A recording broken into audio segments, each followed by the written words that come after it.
This is The Joe Gaither Show on BamaCentral.com.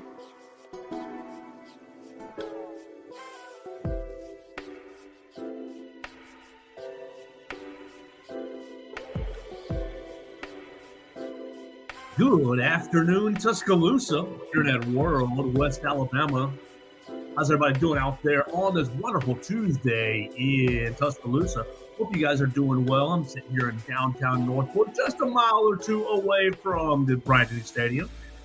This is the Joe Gaither Show. Watching us on YouTube, on Facebook, and on Twitter. You're listening to us on Spotify, on Apple Podcasts, and on Amazon. I appreciate everybody who subscribed, rated, and reviewed the show, jumped in and found us on the social media machines. You can find us at Joe Gaither 6 for all your social media needs. Send me a comment, question, query, and complaint, or your friend request, whatever you want to do on Facebook, Twitter, YouTube, Snapchat, whatever you like, at Joe Gaither 6 for your social media needs. We're a proud part of the BamaCentral Broadcasting Network. We have our friends Blue Collar Unplugged, who just put out a new episode today. Matthew Gibson, Blake Byler, and Jacob Pickle getting you ready, getting you all taken care of on the Alabama basketball front. So make sure you subscribe to our friends Blue Collar Unplugged, and you can check out their episode that just dropped right there on BamaCentral.com. We, of course, are your Alabama Crimson Tide home, your Sports Illustrated home for the Alabama Crimson Tide. You can follow us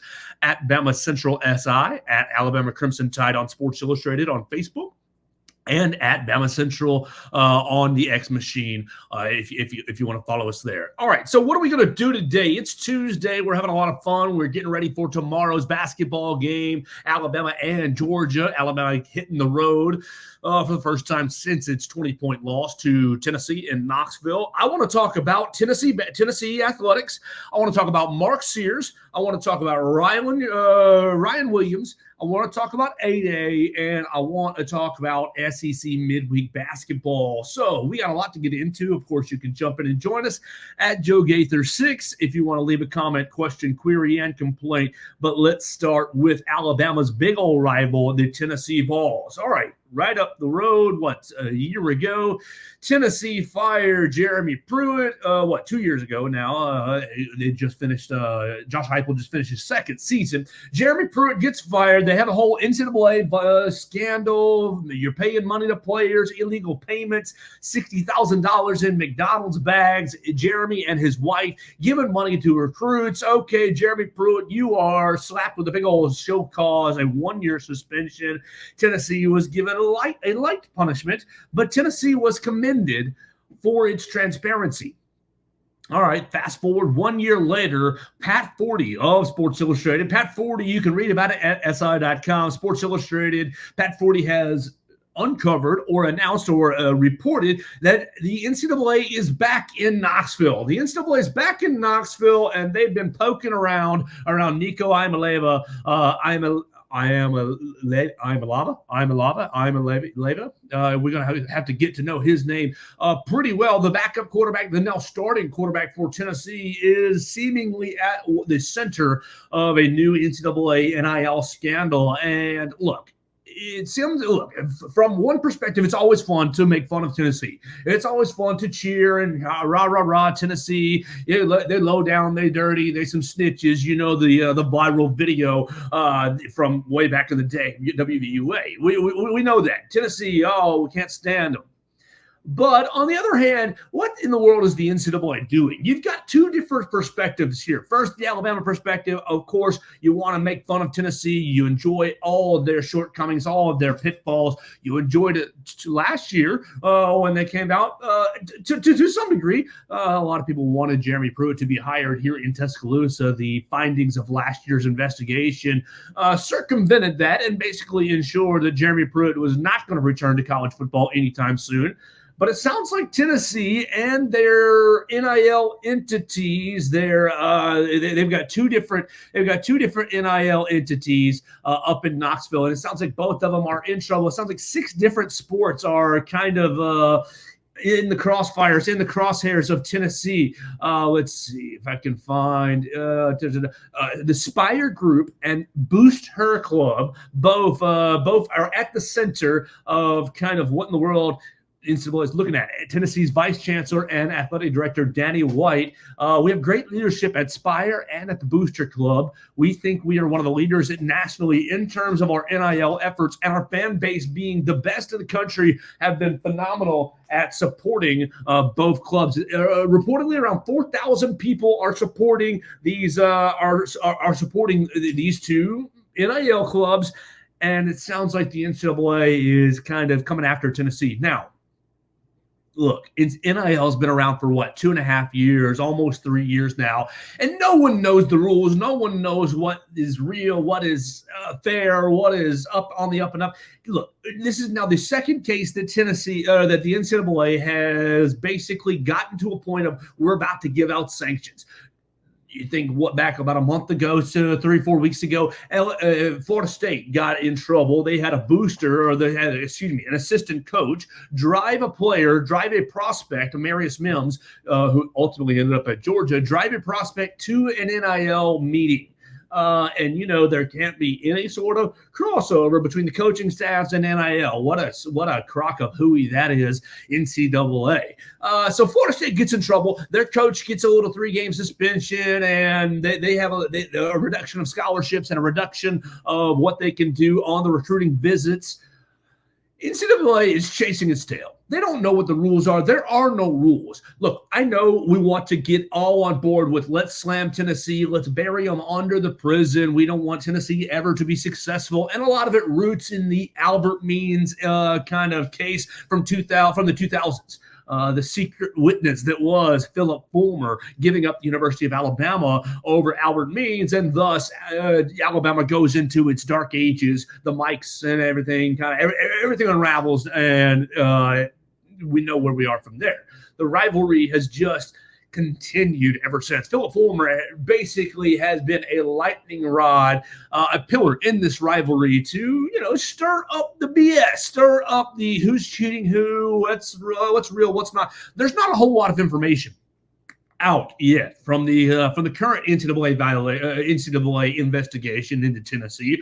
What we know is there is allegedly 6 sports at play here, and what we know is Nico Iamaleava, the 5-star quarterback, is kind of the centerpiece. We remember Nico getting his $8 million NIL deal coming out of high school, and yes, those payments were prorated, so it wasn't all $8 million right up front. And Nico Iamaleava did become a spokesperson for a protein company, and we know that he's putting on his pajama pants kind of venture. We know that's kind of his kind of signature is, hey, buy my pajama pants. That's my move. So there is some sort of real NIL at play with Nico Iamaleava, but of course, there's certainly some pay for play when you roll in $8 million. What's a quarterback worth? What's a 5-star quarterback really worth? Is that real NIL? Is it not? You can debate that way if you want. But the fact of the matter is the NCAA has been operating without definitions for the last 2.5 years. And so now they're coming back and saying, oh, Florida State, somebody turns you in. Oh, it sounds like a Georgia Tech assistant coach turns you in on this assistant coach at Florida State driving Marius Mims to an NIL meeting. Boom, Florida State's burned. It seems like the NCAA is just picking and choosing. What can we go after? Can we chase any sort of power? Can we hold on to any sort of power? Now, you remember last year, they really hammered Jeremy Pruitt. They did not hammer Tennessee as far as a postseason ban. What's up, Joe Will? Joe Will jumping in and joining us on the comments section. I got to get Joe Will in here to tell us about the Senior Bowl here pretty soon. You can follow Joe Will and his coverage. Super Will Sports. Let me throw out that Twitter handle for everybody who's looking for some Senior Bowl coverage. Joe Will is, come on. Super Will Sports. Yeah, I was right. At Super Will Sports, you can find all his Senior Bowl coverage down in Mobile as he is. Yeah, thank you very much. Super Will Sports. I'm going to put that up there. Perfect. You can find all his coverage down there in Mobile. They had the guys measuring out yesterday, and today we'll see about how they end up doing, meeting with the coaches, and getting to the Senior Bowl game, the less important game day on Saturday.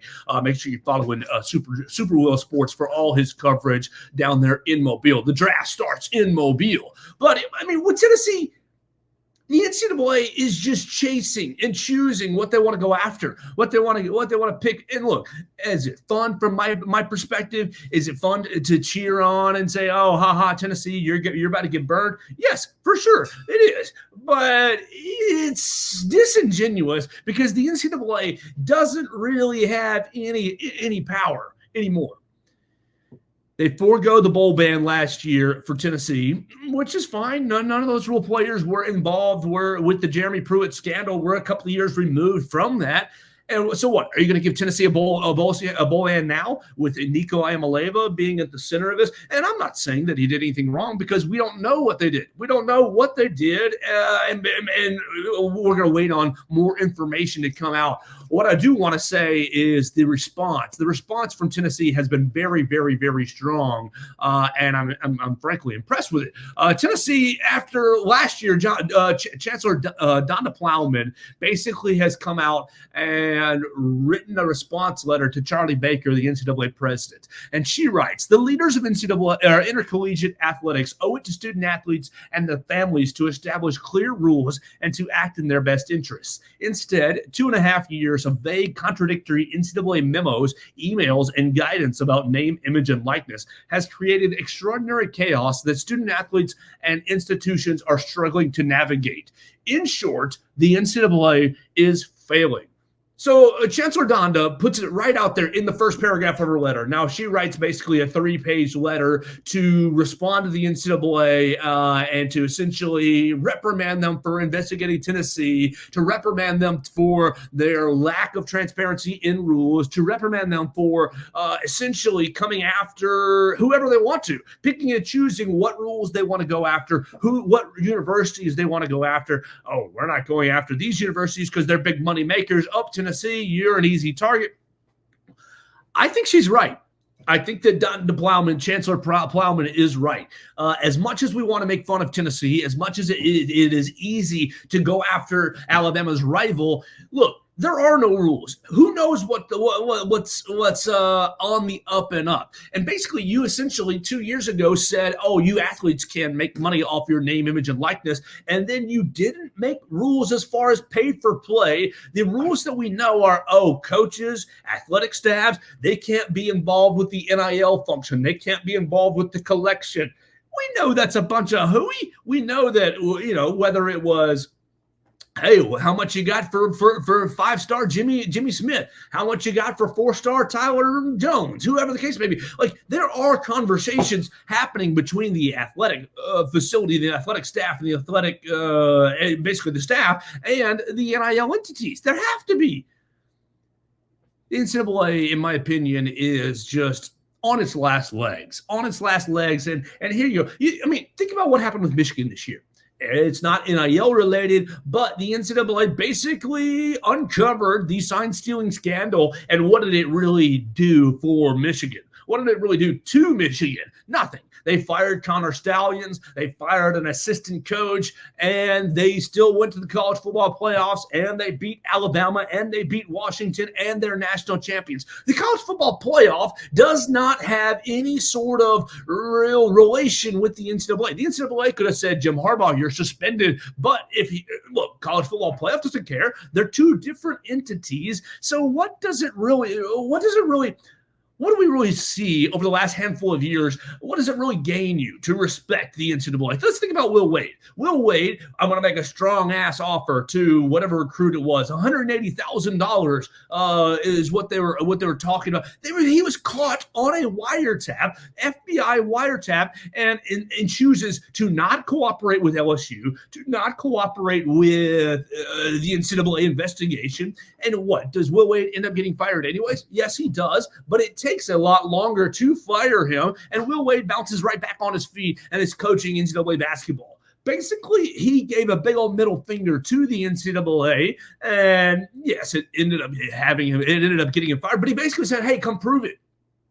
I think from a college perspective, wherever you are, whether you're at the University of Alabama, whether you're at the University of Tennessee, University of Florida State, who just got burned, Florida State needs to appeal these punishments. Tennessee, this letter of kind of response, this basically, hey, bleep you, we did everything correct last year. You said, Tennessee, NCAA, you said that we, Tennessee, 6 months ago, are the shining example of how to handle an investigation.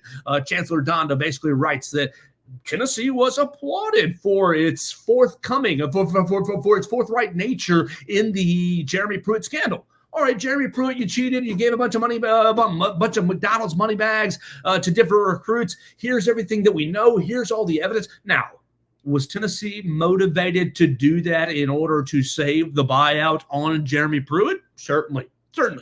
They were motivated to prove that his firing was with cause. So there was a little motivation, a little selfish, intrinsic motivation from the Tennessee perspective that, hey, yeah, we want to be forthright and transparent to show that this was all Jeremy Pruitt. But now it seems like, was it all Jeremy Pruitt? Or was Tennessee, or were the powers that be at Tennessee, did they just ignore all the rules? Or is it a case of the NCAA not having clear rules? And if it can happen at Tennessee, can it happen at Alabama? Can it happen at Auburn? Can it happen at other major universities? I think absolutely, yes, 100%.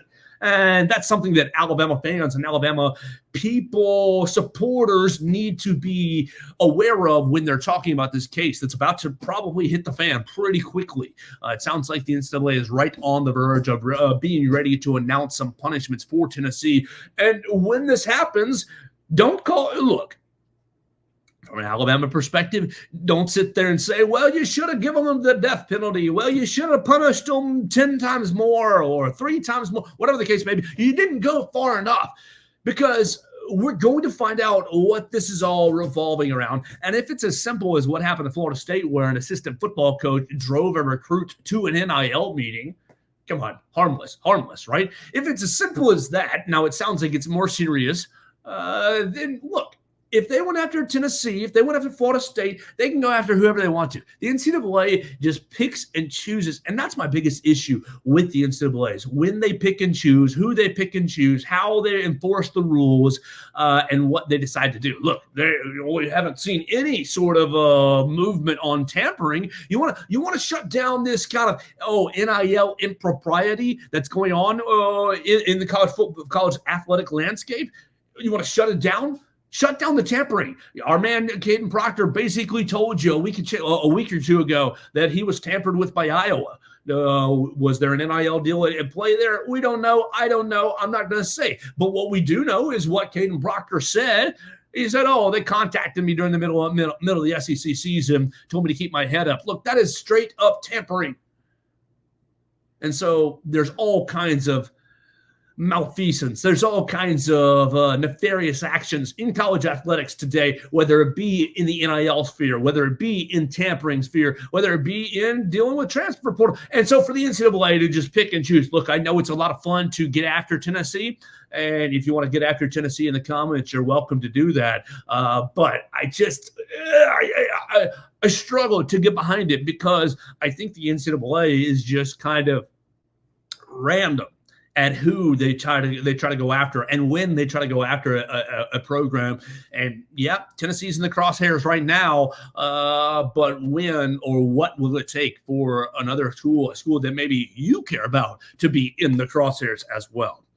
Let's keep it rolling today. That's kind of the scandal part of our program, and I appreciate everybody jumping in and joining us, watching us on Facebook, Twitter, and YouTube at Joe Gaither 6 and at BamaCentral on the YouTube channel. Let's talk about Mark Sears real quick, because Mark Sears yesterday was given his 3rd SEC Player of the Week award. We hit on that just very briefly, but today he was. Coach Oates commented on the fact that Mark Sears was left off the Bob Cousy Finalist Award and the Jerry West Finalist Award. Look, is Mark Sears one of the 10 best players in the country right now, especially 10 best guards? You got to look on the eye test. I understand. I watch Mark Sears each and every week, and I think there's no way he's really that good. But at the end of every game, he's sitting there with 21, with 25, with 31. He's sitting there with 18. He's sitting there with a very good assist-to-turnover ratio. He's a really good college basketball player. A really good college basketball player. Is he one of the 10 best guards in the country? I'm not sure. But here are the other 10. Let's see. 1, 2, 3, 4, 5, 6, 7, 8, 9, 10. Yeah, here are the other 10 guards that were named finalists for the Cousy Award. You got Trey Alexander out of Creighton, L.J. Cryer out of Houston, John L. Davis, R.J. Davis, Boogie Ellis, Caleb Love out of Arizona, Kevin McCullough Jr., Antonio Reeve, Tyson Walker, and Jacoby Walter. All right. I mean, these are good players. It's not like Mark Sears was left off for a bunch of bums. But Mark Sears, with his 20 points per game, his 43% make from 3-point line.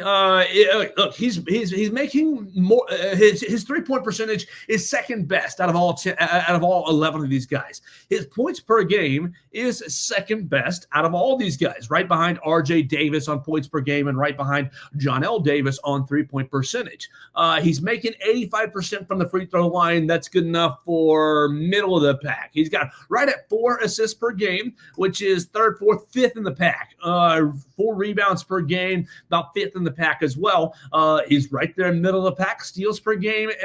And so my man's is right on par with the other, with the 10 finalists.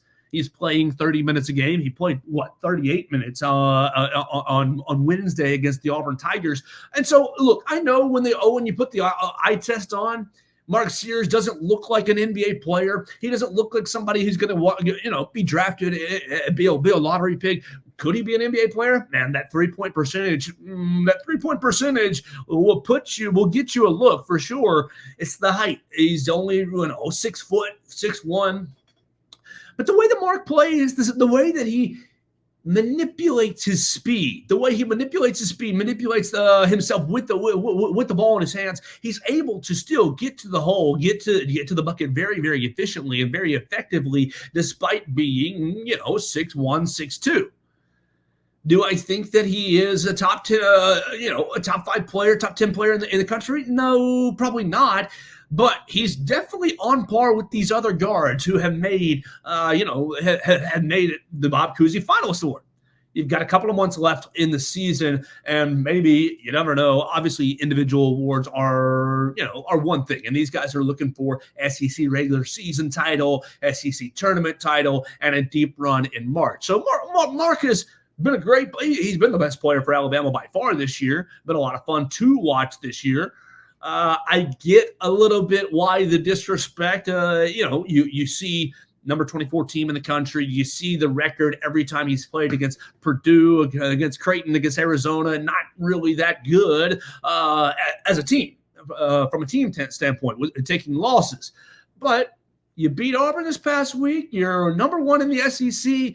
Look, I believe that these voters who decide finalists, once it gets to the end of the year, once you see the final, get the entire sample size that is Mark Sears' season, you're going to say, oh, man, we should have had him as a finalist for these awards, both being left off the Bob Cousy Award and the Jerry West Award. So maybe it'll serve for a little motivation for Mark Sears going forward the rest of the year.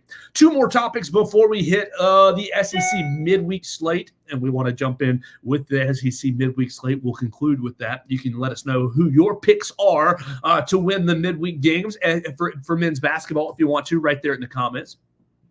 Let's talk about Ryan Williams real quick. Ryan Williams, obviously, last Wednesday recommits to the University of Alabama. And everybody loses their minds. Great, big old day. We will see next Friday if Ryan Williams ultimately signs with the University of Alabama. I expect him to do that. I don't expect any more surprises from the Ryan Williams camp at this point. But I want to give Ryan Williams a shout out, as on Tuesday he becomes the first player in the state of Alabama history, the first player to go back-to-back Mr. Football. He was Alabama Sports Writers Association Player of the Year, back-to-back Mr. Football, first time in 42 years. First time in 42 years a player goes back-to-back. So, look, it's wild. The man is 16 years old. He should be going into his senior year, but instead he's reclassified and coming to the University of Alabama. He's rated as the number one prospect in the state as a junior.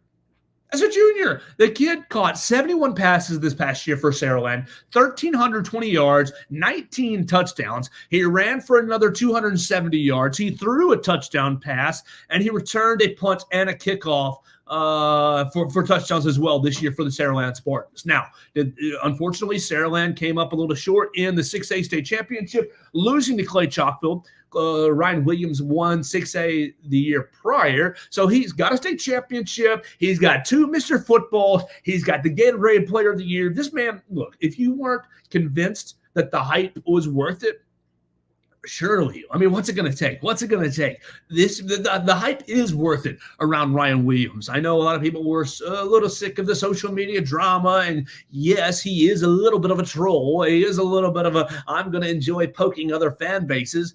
I think that's great. Honestly, that's the new age athlete. And for someone to embrace and look, all the kids are living on social media anyways these days. For him to be living on social media and to also be excelling athletically, also be excelling kind of personally, it seems like he's showing you that he's handling the hype. He's handling the business. He's handling kind of the fame very, very well for a 16, 17-year-old kid. I would not have. That's why I was not blessed with his otherworldly athleticism. So I'm really excited and really looking forward to seeing him step on the campus as a summer enrollee and really see how quickly he can impact this Alabama offense. Last thing before we get to SEC midweek action, and we appreciate everybody watching us on YouTube, Facebook, and Twitter, subscribing on BamaCentral, on Spotify, and on Apple Podcasts. A-Day. Alabama's A-Day was announced today. A lot of people have been asking me about A-Day, and it has been announced for January, February, March, April 13th. 4/13, A-Day will commence. It'll be right there about probably 1 o'clock in the afternoon. It'll be a free event. And I'm really looking forward to A-Day this year. I've been looking forward to A-Day. I looked forward to A-Day last year due to kind of a lot of the newness that you saw, the quarterback battles, and a lot of the new coordinators that you had working themselves in. I am looking forward to A-Day even more this year because obviously the newness makes me so excited. You got to see the new coordinators, Ryan Grubb, and you got to see Kane Womack, how their systems play out. You got to see some of the Washington players. Will Parker Brailsford already be showing out at center? Will Jeremy Bernard be playing X receiver or not? How will these guys take to the new system? It's going to be a lot of fun. Will you be at A-Day? You think back to A-Day 2007 and what was it, 105,000 people in Bryant-Denny Stadium. I think you're going to see a similar response this year. And so for everybody who's thinking about getting to A-Day, I say get to A-Day as soon as possible. I say get there early. Make sure your plans to arrive to the stadium early because I think it's going to be a bit of a madhouse trying to show support for Kalen DeBoer.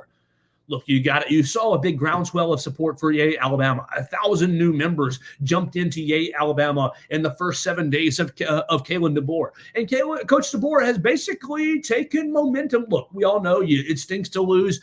It stinks to lose Caleb Downs and Caden Proctor and several other transfers that you lost, but you've gotten the momentum on your side with the coaching hires and with some of these recruiting wins, Austin Mack, Parker Brailsford, Jeremy Bernard, and of course with Ryan Williams. You've got another 7 days or so. Next Wednesday is National Signing Day. We'll make the 2024 class official, and then you'll turn right over to 25. He's been hammering the recruiting trail very, very hard. He's been killing it on the recruiting trail.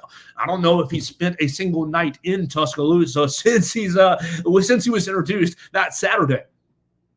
So will you support the Crimson Tide and come to A-Day? And what do you expect? Do you expect to see, a well-oiled machine or a work in progress? I think that A-Day is going to be a lot of fun, and it has the makings of being a great, great weekend here in Tuscaloosa, because not only Alabama football will be playing and will be playing for free, but Alabama baseball will be hosting Arkansas. They'll be playing Arkansas at 4 o'clock on that Saturday. They'll be in the middle of a 3-game set. And if softball is more your thing, Alabama softball is going to be taking on Texas A&M at 3:30. So make your plans to be at Bryant-Denny Stadium. Get to Bryant-Denny early. Get excited about football. Show Coach DeBoer that you are on board with the new regime and you're supporting the new regime. And then bounce on over to Sewell Thomas Stadium or to the Rhodes House, to Rhodes Stadium, and see your favorite Diamond sport in action. Supporting. Look, you'll be right in the middle of conference play. You'll go from an exhibition event to an event that actually cares. Probably won't be a very expensive ticket for softball or baseball. You'll be able to get in there and enjoy your Alabama Crimson Tide. Have a full day of Alabama athletics here at the Capstone, and from there you're basically going right into summer break. You're going right into summer break as May happens, and we'll have to be we will be all over baseball and softball as they get into their postseason action. But A-Day kind of signifies maybe the end of a Tuscaloosa athletic calendar. We'll obviously hope for the softball and baseball programs to host regional events, so there will be more in town. But A-Day kind of serves as that rubber stamp on April 13th. On April 13th, that free event. We hope to see you there. You'll be able to follow it at BamaCentral.com. We'll have all our friends over at A-Day. We'll have friends over at baseball and at softball as well, because it's going to be a lot of fun over there. So hopefully you are able to make it. Hopefully you're able to make some plans. April 13th. I know a lot of people have been asking about when A-Day is, and now it's officially on the calendar for April 13th. All right, let's get out of here for the day with one more topic, and we want to talk about SEC basketball as a new midweek slate kicks off tonight. Actually kicks off fairly soon. At 5:30 p.m., South Carolina goes to Thompson-Boling Arena and takes on Tennessee. Only 2 games on this Tuesday, and then we'll have the other, 4 games. The other 4 games on the Wednesday slate. So look, South Carolina takes on Tennessee. If you're from an Alabama perspective, you're hopeful the Gamecocks can give you a little help. They already gave you some help last week by beating Kentucky at home. Going to be a lot harder to beat Tennessee on the road, but South Carolina, they're showing to be much better than originally expected this year. I think South Carolina was predicted to finish last in the SEC. They were going to finish probably middle of the pack, somewhere middle of the pack. I don't expect them to beat Tennessee today, but you never know. You never know what's going to happen. Maybe Lamont Parrish can get those guys ready to play over in Thompson-Boling Arena, who Vanderbilt almost beat. Vanderbilt challenged. We'll say that challenged Tennessee over the weekend at home. Tennessee was able to come out victorious. We'll see if that challenge, if Tennessee carries some momentum forward, or if they still are in a little bit of a lull and South Carolina is able to beat them. And then tonight, 7:30, Mississippi State is at Ole Miss, the Egg Bowl of basketball. Look, I think Mississippi State has shown themselves to be a real good team, a team that nobody wants to play. They obviously beating Auburn this past weekend at home. It's going to be a lot harder going into Oxford to win, but I like Mississippi State tonight. I like Tennessee and I like Mississippi State on the Tuesday slate. For Wednesday, you've got Florida at Kentucky. I think Kentucky's going to handle business at home. You've got Arkansas is at Missouri. Look, that's a battle. I know Missouri hasn't won a game in the SEC, and Arkansas has had a pretty terrible season. A lot of internal turmoil apparently going on over in Fayetteville. Here's a chance for you, Missouri Tigers. Get your first SEC win of the season. If I'd have told you, Missouri fans, that your first SEC win of the year was going to come against Arkansas, I think you would have looked at me with 3 heads at the beginning of the year. But your chance, this is a big chance for you this week to get your first SEC win of the year at home against the Arkansas Razorbacks. And then the Vanderbilt Commodores go over to Auburn. This is going to be a get-right game for the Auburn Tigers, obviously losing 2 games last week to Tennessee, or to Alabama and to Mississippi State. Both road games, a chance for Bruce Pearl to bounce back. Look, I hit it just for a single second on Monday. Bruce Pearl, after the game, after the loss to Mississippi State, saying, oh, we've got some guys on our team that just can't shoot or are struggling shooting the basketball, and we just need them to stop shooting the basketball. What kind of a philosophy is that from a head coaching standpoint? Look, I get that might be the right answer. That might be the public answer. Hey, guys, Billy, Katie Johnson, you might want to shoot less, maybe. We want to get the ball to Janai Broom, who's shooting better. We want to get the ball on the block. That might be the answer, but you don't say that in public. What a way to shoot your team's confidence right in the foot. Just say, hey, guys, I know y'all are really struggling, but maybe you should just quit. Maybe you should just stop. Look, sometimes I struggle on this show. The only way to get better is to keep going, keep practicing. Come on. It's the exact opposite of what Nate Oates would be saying. Oh, Aaron Estrada, you've struggled in SEC play a little bit. I need you to keep shooting. Don't turn down an open shot. He said the same thing to Rylan Griffin. He said it to Grant Nelson. He said it he said it year after year after year after. Look, we're in a fifth year of coaching Nate Oates, and every year he says, "Oh, if a guy turns down an open shot, I put him on the bench." You have to keep shooting. And so, Bruce Pearl, this is a chance for your guys to get right. Vanderbilt at Auburn. And then last but not least, Alabama takes on Georgia. Let's see. Alabama takes on Georgia. Well, my man Blake Byler put out the line already. Where was it? Oh, come on, Blake Byler. At Blake Byler 45. You can see. Did you not put it out? I thought you did, sir. Anyways, Alabama is a favorite against Georgia tomorrow. Yeah, there you go. Perfect. Thank you. An hour ago, at Blake Byler 45 tweeted out Alabama is 6.5-point favorite against the Georgia Bulldogs. And Nate Oates basically acknowledging 2 years ago, Alabama went over to Athens and played like absolute poo-poo. Not good at all. And lost, gave Georgia its only conference win of the season. I know Georgia football school, everybody gets up to play the Georgia Bulldogs in football, Kirby Smart, XYZ, and it's been a huge matchup every single time the schools have met on the gridiron in the last 10 years. Yeah, it's been a huge matchup. I know basketball doesn't carry the same weight, but here's the deal, guys. Throw the Alabama perspective. Alabama has put themselves into a brilliant position through one third of the way through the season. I know last Monday I was losing my mind about, oh man, this team cannot win the SEC regular season after losing to Tennessee. They're clearly not as good as Tennessee. They're clearly not as good as Auburn, as Kentucky, blah, blah, blah, this team, blah, blah, blah. No, a week later, Alabama is in really, really good position. Look, you would have wanted to beat Tennessee, of course, but you have a half-game lead over the Vols right now. And the best, you have to beat teams you're supposed to beat. You have to hold serve. That Tennessee is coming to Tuscaloosa here in a month and change from now. First Saturday, I think in January, February, March. In March, first Saturday in March. You have to hold serve by beating teams like Georgia.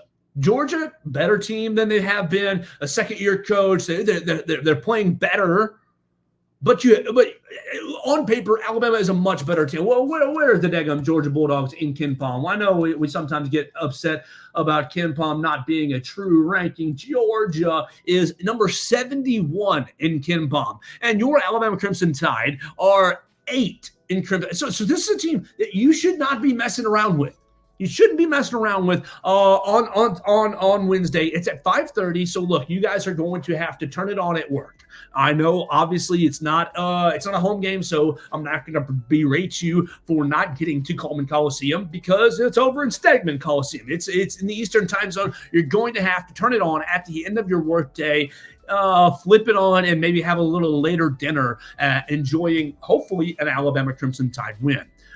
It's maybe Mark Sears is going to be motivated by being left off the Bob Cousy and Jerry West award list. Mark Sears earning his third SEC Player of the Week award this past week. Want to go ahead and give a shout out to Luisa Blanco as well. Luisa Blanco, we hit her up just at the very beginning of the program yesterday. Luisa Blanco was named SEC Gymnast of the Week for her great performance this past weekend over in Gainesville. Luisa Blanco winning the all-around, and basically it was her routine on the balance beam at the end of the meet that sealed the deal, that won the event, that won the meet for Alabama and kept them in prime position to win their SEC regular season. So as we get out of here for the day, we want to encourage you to follow BamaCentral.com. Follow my friend Blake Byler45 and Katie Wyndham _. They're doing great work covering all things Alabama Crimson Tide. Follow us at BamaCentral on the X Machine, at BamaCentral SI on Instagram, and at Alabama Crimson Tide on Sports Illustrated on Facebook. We had a lot of fun hanging out with you guys today, talking about Tennessee, really how they're relating with the NCAA, talking about Mark Sears, Ryan Williams, highlighting A-Day just a little bit, and the SEC midweek schedule. If you want to connect with me, you can at Joe Gaither 6. Subscribe, rate, and review the program on wherever you get your podcast, Spotify, Apple Podcasts, or on Amazon. Tell a friend about the show and come back and join us tomorrow on the next edition of the Joe Gaither Show on Bama Central and BamaCentral.com.